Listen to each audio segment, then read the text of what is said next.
Demidov gets to it. Marchment's up. Ivan Demidov. Line A and tight. Demidov. He's there.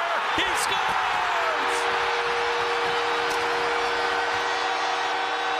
Something is happening in Montreal. The same team many called a rebuild is now turning into a storm. The Canadiens are faster, tougher, and smarter than anyone expected. Young stars are growing into leaders. Rookies are playing like veterans. Opponents who once looked at Montreal as a break on the schedule are starting to realize the truth. This team is coming, and it's coming fast. Here's For Hudson. years, the Canadiens... For Goulet.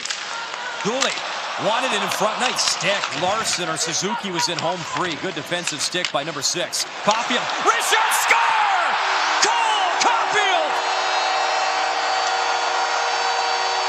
For years, the Canadiens were a story of patience. Draft picks, development camps, and cautious optimism filled the headline. But now, that patience is turning into power. The core of this team isn't waiting for tomorrow. They're building something right now. And it starts with the kid. Ivan Demidov has arrived like a spark on fresh ice. The 19-year-old forward doesn't just skate, he glides with purpose. Every stride looks controlled, every decision calculated. His hands move so fast that defenders are still guessing while the puck is already past them. When he touches the puck, the energy in the arena changes. Fans lean forward. You can feel it. "This kid is different" moment. What sets Demidov apart isn't only his skill, it's his calm. He doesn't panic when pressure builds. He reads the ice, slows the game, and then attacks in seconds. It's the mindset of a player who understands more than the scoreboard. For a teenager, that's rare. For the Canadiens, it's gold. Then there's Lane Hutson, the defenseman who makes the blue line look like a playground. Small by NHL standards, but fearless in every shift, Hudson plays with vision that stretches the rink. He doesn't just move the puck out of danger, he turns defense into offense in a blink. Last season,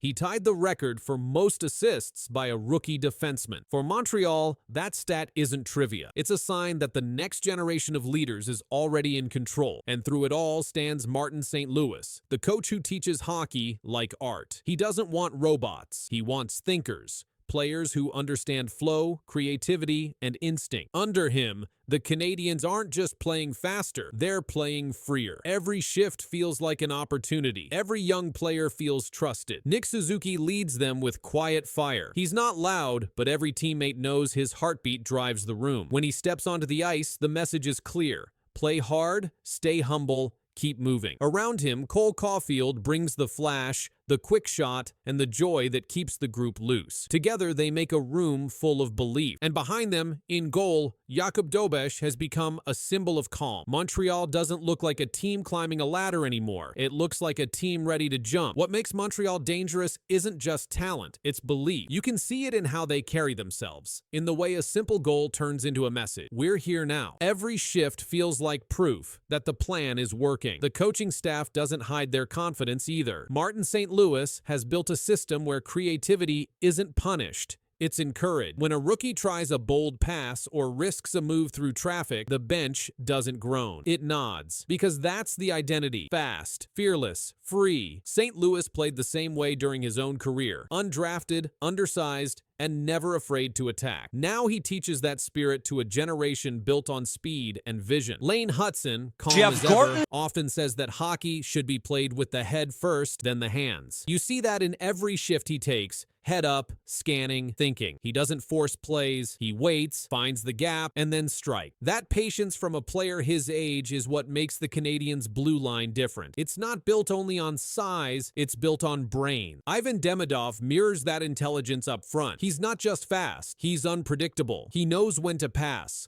when to shoot, and when to disappear behind defenders before reappearing in the perfect spot. That unpredictability has already turned tight games into wins. And then there's the chemistry. What frightens other teams is how early this is happening. Most young cores need years to find rhythm. Montreal already has it. The roster's average age is dropping, but the maturity is rising. Each mistake becomes a lesson, not a setback. Front office stability adds another layer. Kent Hughes and Jeff Gorton have stuck to a clear direction. Draft skill, develop patience, and let players grow together. They haven't rushed anyone. and now the payoff is visible. A group that understands both the system and each other is rare in any era. The Canadiens may not call themselves contenders yet, but the rest of the league can see where this is heading. The speed, the structure, the swagger, it's all lining up. If this is what they look like now, imagine what they'll look like when the pieces fully mature. The NHL has reason to be nervous because the Habs are no longer rebuilding the future. They've already started living in it. One of the players who was found not guilty in a high-profile sexual assault trial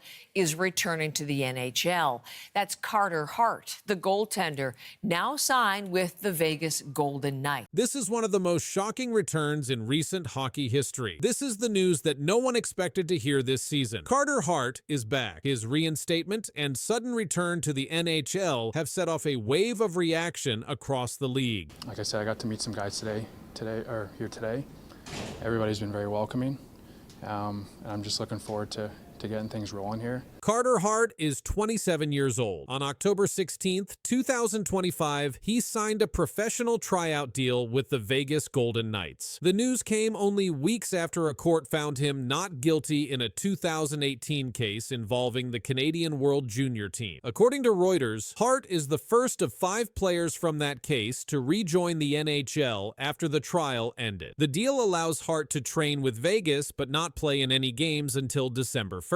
That restriction was set by the NHL and the NHL Players Association when the players were reinstated. Until then, he can only practice with the team or work out with their affiliates. The Golden Knights already have 2 goalies, Adin Hill and Akira Schmid. Hill is recovering from a lower body injury, which made the team look for extra depth. Hart last played in the NHL with the Philadelphia Flyers. In his time there, he appeared in 227 games. His record was 96 wins, 93 losses, and 29 overtime defeats. He earned 6 shutouts, had a 2.94 goals against average, and a .906 save percentage. These are solid numbers for a goaltender who joined the league at age 20. The Golden Knights said in a statement that they stand by the NHL and NHLPA's decision to allow Hart to return. They added that they remain committed to the core values of the team and expect players to meet these standards. Hart also gave a short comment. He said he wants to show the community my true character and who he really is. The case that changed Hart's career started in June 2018. After Canada's World Junior Championship, a woman accused 5 players of sexual assault. In July 2025, the court cleared Hart and the others, ruling that the complainant's evidence was not credible or reliable. The verdict came after months of national coverage in Canada and the U.S. The NHL then reviewed the case before allowing any player to sign again. Before joining Vegas, other NHL teams had shown interest in Hart. The Carolina Hurricanes looked into signing him, but later confirmed they would not make an offer. Hart's agent said his client wanted a new start somewhere else. The Flyers, his former team, did not give him a qualifying offer, which made him an unrestricted free agent. For the Vegas Golden Knights, this signing could be both a risk and an opportunity. Their top goalie, Adin Hill, is still healing, and they need coverage at the position. Hart's experience could help the team later in the season. If his tryout goes well, Pro Hockey Rumors reports the team may offer him a 2-year deal worth about $1.8 million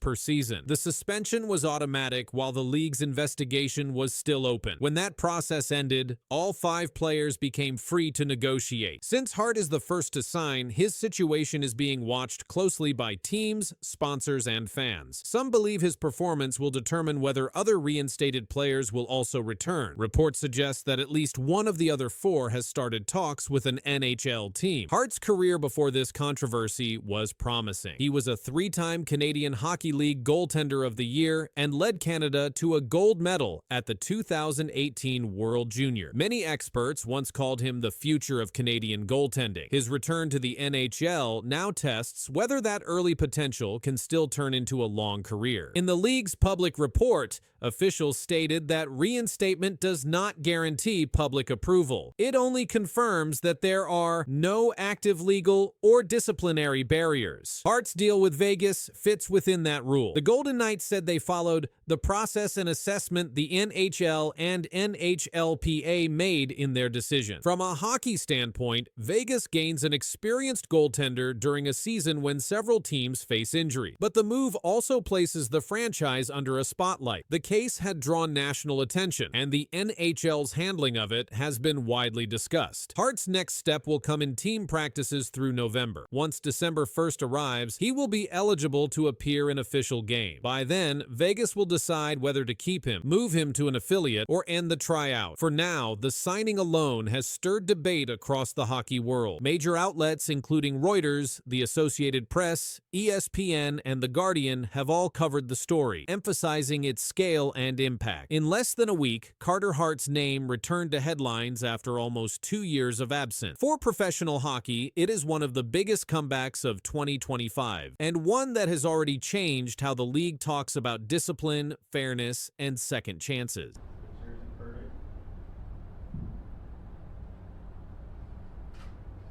I mean, you know, you want to be in a place where you want to win. That's the whole goal of why we do this. You want to hoist that Stanley Cup. This team has shown that they can do it. You know, I'm lucky enough to now hopefully bring another piece in to help bring it back here.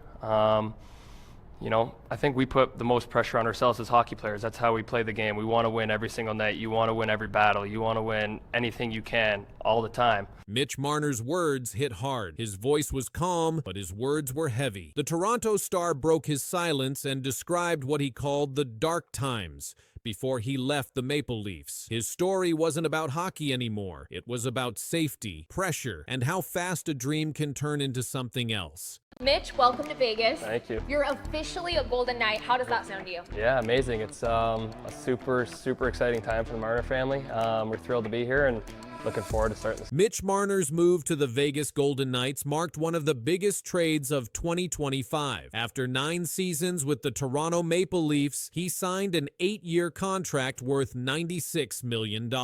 His arrival in Vegas followed years of constant attention and scrutiny in Toronto, where he became one of the team's most discussed stars. During his time there, he produced 741 points in 657 games and reached a career high of 102 points in his final season. But his departure was not just about hockey. In a series of preseason interviews with the Golden Knights, Marner said there were reasons far deeper than performance or contracts. He said there were moments in Toronto that went beyond criticism. He called them dark times. Marner revealed that after one of Toronto's playoff exits, his home address was leaked online. He said someone had shared it publicly with a message inviting people to come pay us a visit. It was the first moment, he explained, when he realized that his family might not be safe. Within hours, he arranged professional protection for his home. For 2 weeks, guards were stationed at his property. He said that during that period, he could not even walk his dog without worry. The threat of strangers showing up or messages turning into actions changed the way he lived. Marner clarified that not all fans were part of the problem. Many had shown kindness and support over the years, but the constant negativity, the social media messages, and the sense of being targeted weighed heavily. He explained that the pressure in Toronto was unlike anything he had experienced. The Maple Leafs' playoff struggles drew anger from sections of the fan base and media. He said every loss turned into a new cycle of backlash. Every headline carried blame. Every post online became another storm. He said some days it was hard to focus on hockey at all. When asked about how he feels now, Marner said things are different. His exact words were, "It feels a lot lighter in a way." He said that moving to Vegas allowed him to reset his mind and feel calm again. The change of scenery, new teammates, and new city gave him a sense of peace. At Golden Knights training camp, Marner quickly found chemistry with Jack Eichel and Ivan Barbashev. He earned an assist on Eichel's goal in a preseason game, showing flashes of the playmaking that made him one of the league's top forwards. Coaches paired Marner with Eichel to test test a new offensive core for the upcoming season. He said he wants to bring his power play experience and creativity to the team. Marner explained that in Toronto, he said the last playoff run with Toronto, a Game 7 loss to the Florida Panthers, was especially painful. He described the series as non-enjoyable. He said that was the moment he realized he might not continue in Toronto. Marner said those experiences changed how he looked at fame and success. He learned that being a star in a city as hockey-focused as Toronto came with more than just attention. It meant living under a microscope. It meant that family and privacy could sometimes disappear. Marner's story has drawn mixed reactions. Some in Toronto's media have questioned his claims about the severity of the threats. Others have defended him, pointing to the broader pattern of harassment professional athletes face online. Marner's agent has said that at least one of the threats was confirmed and reported to police. The debate continues, but Marner's words stand firm. He said, "There were dark times,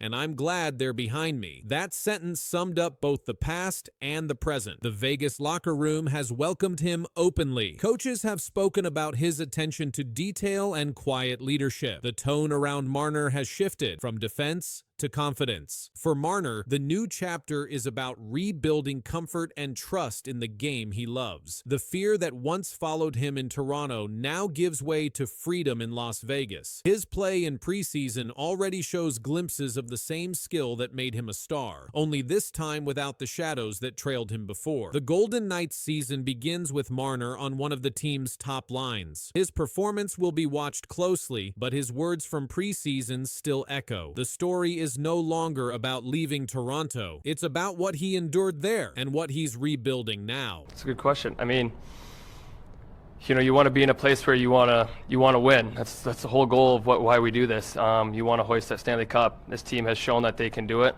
I'm lucky enough to now hopefully bring another piece in to help bring it back here. The silence broke with one message. Something big happened in hockey. Mitch Marner, a player who spent his whole NHL career with the Toronto Maple Leafs, said goodbye to the team. I was so grateful to play there for 9 years. I said it at my end of the year interview there that I took a risky pick on a small kid from Toronto that, was forever grateful to be able to wear a Maple Leaf jersey and forever to be able to play in front of, some of the greats that ever wore that jersey. But just now as being a family man, a father, we thought our time was, ready to look somewhere else and find a new home and find a new place to grow our family. And like I said, I'm so grateful to be here and so happy to be a part of this team. Just hours after the trade, he posted a powerful message online. Fans were shocked. He said something no one expected. This isn't just about hockey. It's about loyalty, dreams, and a very tough decision. I think my whole mindset the whole time I was in Toronto was it was really tough to leave Toronto, to be honest. I didn't ever think it maybe come to that day. Mitch Marner is no longer a Toronto Maple Leaf. The team traded him to the Vegas Golden Knights in a surprise deal. This happened on July 1st, 2025. On that same day, Marner went to Instagram. He wrote a message to all the fans in Toronto. His words were honest and sad. He said, "Leaving isn't easy." He also said, "This city is where I grew up, where I fell in love with hockey." Marner played 9 seasons with the Maple Leafs. He was born in Markham, Ontario, not far from Toronto. He was drafted by the team in the first round in 2015. Since then, he has scored 741 points in 657 games. That includes 221 goals and 520 assists. Last season, he played 81 games. He had a career-best 102 points. That came from 27 goals and 75 assists. But still, something was missing. Mitch Marner never won a Stanley Cup with Toronto. In his message to fans, he wrote, "When I was drafted, all I wanted was to help bring a Stanley Cup to Toronto. That was always the goal, and I came up short." His words were clear. He didn't make any excuses. He told the truth. He didn't reach the goal he cared about the most. He wanted to win for the city that raised him, and he couldn't do it. You want to be in a place where you want to win. That's the whole goal of why we do this. You want to hoist that Stanley Cup. This team has shown that they can do it. I'm lucky enough to now hopefully bring another piece in to help bring it back here. The Maple Leafs traded Marner to Vegas in a deal that included a new contract. The Golden Knights gave him an 8-year deal worth $96 million US. That means he will make $12 million every year until 2033. In return, Toronto got forward Nicholas Roy. Roy had 31 points last season in 71 games. The Leafs also made a big move after the trade. They gave forward Matthew Knies a 6-year deal. That contract is worth $46.5 million. These moves show that the Leafs are changing. They are building something new. Brad Treliving is the general manager of the Maple Leafs. He has made many changes to the team. Letting Marner go is one of the biggest so far. The team now has more space in their budget. They can sign other players. They can try to make a fresh start. In Las Vegas, Marner will play with a strong team. The Golden Knights have already won a Stanley Cup. They have a good group of players. Adding Marner makes them even better. He is known for making great passes and scoring big goals.